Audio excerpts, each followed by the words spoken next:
கிரிக்ஸிட் பார்த்து கொண்டு இருக்கும் நேர்கள் அனைவருக்கும் வணக்கம். இன்னைக்கான வீடியோ என்ன அப்படின்னு பார்த்தீங்கன்னா, IPL 2026ல் சிஎஸ்கேவோட நேதன் எல்லிஸ் ரூல்ட் அவுட் ஆனார் இல்லையா? ஸோ அதுக்கு பதிலாக ரீப்ளேஸ்மெண்ட் பிளேயராக ஸ்பென்சர் ஜான்சனை வந்து பார்த்தீங்கன்னா சிஎஸ்கே சைன் பண்ணியிருக்காங்க. இதை பற்றி நம்ம ஆல்ரெடி வீடியோ போட்டிருந்தோம். கண்டிப்பாக ஸ்பென்சர் ஜான்சன் வரதுக்கு நிறைய சான்சஸ் இருக்குது. பிகாஸ் அவர் PSLலேருந்து புல் அவுட் ஆகிட்டாரு அப்படிங்கிற மாதிரி நம்ம சொல்லியிருந்தோம். ஸோ அதுதான் இப்போ நடந்திருக்கு. ஸோ ஸ்பென்சர் ஜான்சன் தான் சிஎஸ்கேக்கு வர்றாரு. நேதன் எல்லிஸுக்கு பதிலாக 1.5 கோடி ரூபாய்க்கு வந்து பார்த்தீங்க அப்படின்னா அவர் எடுத்திருக்காங்க. இப்போ நிறைய பேருக்கு நிறைய கேள்விகள் இதுலேருந்து எழும்பியிருக்கு. ஃபர்ஸ்ட் வந்து அவர் வந்து PSLலேருந்து ஏன் புல் அவுட் ஆனார் அப்படின்னா பர்சனல் ரீசன்ஸ் அப்படின்னு சொல்லிட்டு புல் அவுட் ஆனார். அங்கே அவரோட சம்பளம் 1.8 கோடி, இங்கே அவருக்கு 1.5 கோடி தான். டாக்ஸ் எல்லாம் போக எவ்வளோ கையில் வரும்னே தெரியாது. எதுக்கு இவ்வளோ குறைஞ்ச சம்பளத்துக்கு IPLக்கு வராருங்கிற கேள்வி நிறைய பேருக்கு இருக்கலாம். ஃபர்ஸ்ட்லி வந்து பார்த்துக்கிட்டீங்க அப்படின்னா IPL மாதிரி ஒரு பிளாட்ஃபார்ம் அப்படிங்கிறது ஒரு மிகையான ஒரு பிளாட்ஃபார்ம். நீங்கள் வந்து இங்கே நல்லா பண்ணிட்டீங்க அப்படின்னா நீங்கள் எந்த கண்ட்ரியாக இருந்தாலும் உங்களோட இன்டர்நேஷனல் டீமில் வந்து பார்த்தீங்க அப்படின்னா பெரிய வாய்ப்பு கிடைக்கும். அதுக்கு நிறைய உதாரணம் வந்து சொல்லலாம். ஈவன் தோ இப்போ சிஎஸ்கே பற்றி பேசுறதுனாலே நான் ஒரு எக்ஸாம்பிள் சொல்கிறேன். மொயின் அலி ஒரு காலகட்டத்தில் வந்து பார்த்தீங்க அப்படின்னா இங்கிலாந்து டீமில் இன் அண்ட் அவுட்டாக இருந்தார். அவர் சிஎஸ்கேல வந்து நல்லா பெர்ஃபார்ம் பண்ணுறப்போ அதுக்கப்புறம் வந்து இங்கிலாந்து வந்து பார்த்தீங்கன்னா மொயின் அலியை ஒன் டவுன் அனுப்புனாங்க. பிகாஸ் அவர் சிஎஸ்கேல ஒன் டவுன் ஆடிட்டு இருந்தார் அந்த டைமில்.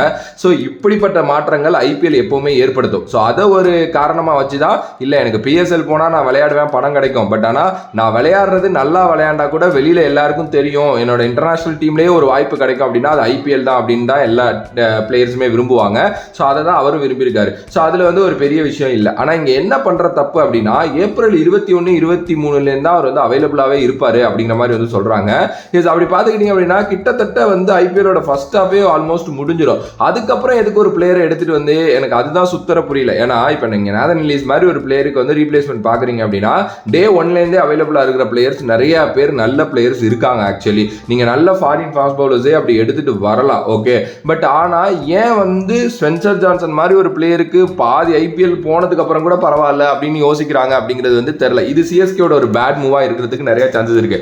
பிகாஸ் ஆல்ரெடி நீங்க சிஎஸ்கேயோட வீக்னஸ் அப்படின்னு பார்த்துக்கிட்டீங்கன்னா அந்த ஃபாஸ்ட் பவுலிங் யூனிட் தான் பயங்கரமான வீக்னஸாக இருக்குது. பிகாஸ் ஒரு சில நல்ல பிளேயர்ஸ் வந்து இருக்காங்க. ஒரு கலீல் அகமது, அன்ஷுல் கம்போஜ், மேட் ஹென்ரி இவங்கெல்லாம் இருக்காங்க. ஆனால் ஒரு சூப்பரான பவுலிங் யூனிட்டா அப்படின்னா அது ஒரு பெரிய கொஸ்டின் மார்க் தான். பட் அந்த மாதிரி ஒரு இதுவாக இருக்கிறப்போ ஒரு நல்ல ஆப்பர்ச்சுனிட்டி கிடைக்குது. ஒரு நேதன் எல்லிஸ் இல்லை இப்போ ஒரு நல்ல பிளேயரை ரீப்ளேஸ் பண்ணலாம் அப்படின்னு சொல்லிட்டு ஒரு ஆப்பர்ச்சுனிட்டி கிடைக்கிறப்போ டே 1லேருந்தே அவைலபிளாக இருக்கிற பிளேயர்ஸ் வந்து நீங்கள் எடுக்கலாம். எஸ், ஒரு பாதி IPL தான் நான் அவைலபிளாக இருப்பேன் அப்படிங்கிறது வந்து எந்த அளவுக்கு சாத்தியம் தெரியல. அப்படிப்பட்ட பிளேயரை சைன் பண்ணி வச்சிருக்காங்க சிஎஸ்கே. எஸ், அவருக்கு வந்து பார்த்தீங்கன்னா முதுகுல ஒரு காயம் இருந்துச்சு. அது இப்போதான் கொஞ்சம் கொஞ்சமாக சரியாகுதாமா. ஸோ இதுக்கப்புறமா அவருக்கு கொஞ்சம் டைம் வேணும் அதுலேருந்து ஃபுல்லாகவே வந்து ரெக்கவர் ஆகி வர்றதுக்கு அப்படிங்கிற மாதிரி கேட்டிருக்காங்க போல. ஸோ அவரோட அந்த கோச் வந்து பார்த்தீங்கன்னா ஹாரிஸ் அவர் வந்து ரீசெண்டாக பேட்டி கொடுத்துருந்தாரு. இந்த மாதிரி லாஸ்ட்டு ஒரு 8 மாதமாகவே அவர் கரெக்டான உடல்நிலையில் இல்லை, மனநிலையிலையும் அவர் கரெக்டாக இல்லை, அவருக்கு நிறைய விஷயங்கள் நடந்திருக்கு. ஸோ அதுலேருந்தெல்லாம் அவர் ரெக்கவர் ஆகிட்டு இருக்காரு. ஹோப்ஃபுல்லி அவருக்கு இந்த IPL ஒரு டர்ன் அரவுண்டாக இருக்குங்கிற மாதிரி சொல்லியிருக்காங்க. அதெல்லாம் ஓகே. பட் ஆனால் சிஎஸ்கே ஏன் இப்படி ஒரு மூவ் பண்ணாங்க அப்படிங்கிறது வந்து எனக்கு சத்தியமாக தெரியல. நானும் நிறைய ஆர்டிகல்ஸ் படிச்சுட்டு ஏதாவது பர்டிகுலர் ரீசன் இருக்கா எதுக்கு வந்து ஒரு பாதி சீசனுக்கு மேலே அவைலபிளாக இருக்கிற பிளேயரை யூஸ் பண்ண போகிறதுக்கு அப்படின்னு சொல்லிட்டு. பட் தெரியல, மேபி வந்து இல்லை நம்ம வந்து ஒரு பிளேயிங் 11 செட் பண்ணிட்டோம், இதுமே வர்றவங்க எல்லாம் பேக்கப் தான், அவங்க எப்போ வந்தால் என்ன அப்படிங்கிற மாதிரி யோசிக்கிறாங்களா என்னன்னு தெரியல. எனக்கு தெரிஞ்சு மேட் ஹென்ரி வந்து இப்போ டே 1லேருந்தே இருப்பார் அப்படின்னு நினைக்கிறேன். ஃபர்ஸ்ட் மேட்ச்லேருந்தே மேட் ஹென்ரி ஆட போகிறாரு. ஏன்னா நேதன் எல்லிஸ் இல்லை அப்படின்னா அங்கே இருக்கிற இன்னொரு எக்ஸ்பீரியன்ஸ் கேம்பெயினர் அப்படின்னா மேட் ஹென்ரி தான். அவர் நியூசிலாந்துக்காக பயங்கரமாக பண்ணியிருக்கிறாரு.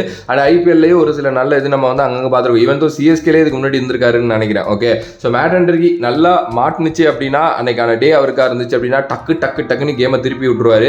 இன்கேஸ் வச்சு பொழக்க ஆரம்பிச்சிட்டாங்க அப்படின்னா ரொம்ப ரொம்ப அதிக ரெண்டுக்கு போவார். அதே மாதிரி நிறைய பேர் வந்து ஓவர்டன் மேலே ஒரு பெரிய நம்பிக்கை வைக்கிறாங்கன்னு நம்ம இப்போ கேள்விப்படுறோம், நிறைய பார்க்குறோம். ஓவர்டனை இறக்குங்க, அவரால் பேட்டிங் பண்ண முடியும், நல்லா கிளாக் பண்ணுறாரு பவுலிங்கில், ஸோ சூப்பராக பண்ணுறாரு அவருக்கு ஒரு வாய்ப்பு கொடுங்கலாம் சொல்கிறாங்க.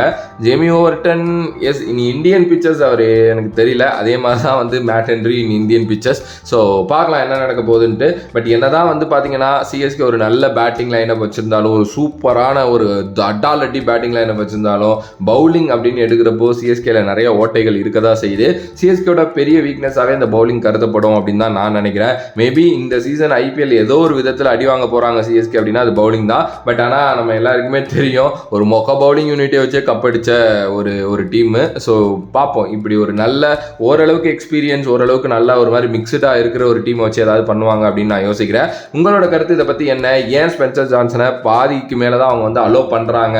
அண்டு அப்படிப்பட்ட ஒரு பிளேயருக்கு ஏன் போகணும்? ஃபர்ஸ்ட்லேருந்தே இருக்கிற நிறையா பிளேயர்ஸ் இருக்காங்களே, அவங்களை எடுத்துருக்கலாமே. இது சிஎஸ்கேயோட குட் ஆர் பேட் மூவ் அப்படிங்கிறத பற்றி கமெண்ட் பண்ணுங்கள். அண்டு நீங்கள் என்ன நினைக்கிறீங்க இதை பற்றி அப்படிங்கிறதையும் கமெண்ட் பண்ணுங்கள். வேறொரு வீடியோவில் வேறொரு கான்செப்ட் வந்து உங்களை சந்திக்கிறேன். And then bye from this Vijay Mani. Love you all, stay safe மக்களே.